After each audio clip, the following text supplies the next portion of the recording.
Our third speaker from 5C is Jason Masur, who will be talking to us about racism.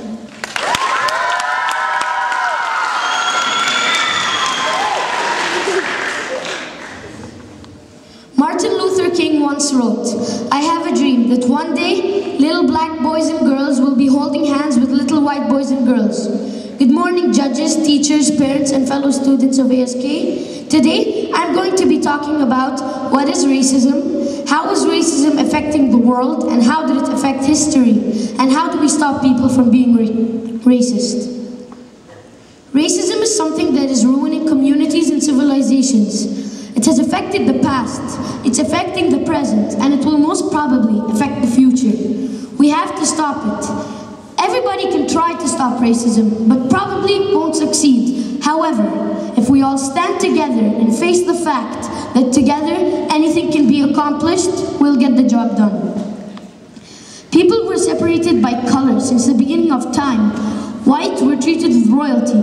On the other hand, black people were having a pretty hard time working as slaves. So you see, I don't think that's fair. I think people should be treated the same way, not dependent on their color.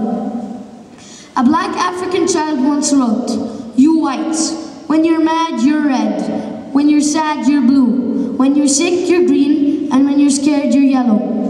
And you call me colored?" Throughout history, people were being killed because of their color.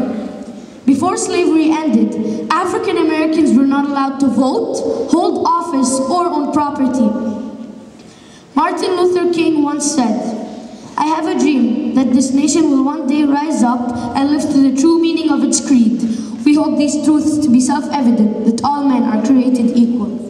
So tell me, are you on my side? People shouldn't be racist because it's making the earth a big ball of terror and sadness. Over the last 500 years, European countries invaded the Americas, Africa, and Asia. They seized many territories and created countries which they ruled as colonies. Black Africans were brought to America and sold to rich, white, wealthy farmers to plant and harvest the crops. Africans not only lost their freedom, but their families were also torn apart and separated. It took them many years and a terrible civil war to regain their freedom. But today, many people who have black skin must still fight the racism that came about so long ago. Very young children are not racist. They trust and accept anyone who is loving toward them. You are not born with attitudes and preconceptions. I always think the only thing that should be separated by color is laundry.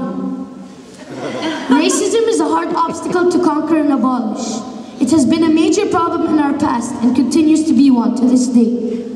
Martin Luther King believed, "I have a dream that my 4 little children will one day live in a nation where they will not be judged by the color of their skin, but by the content of their character." I have one question for you. What is the content of your character? Thank you.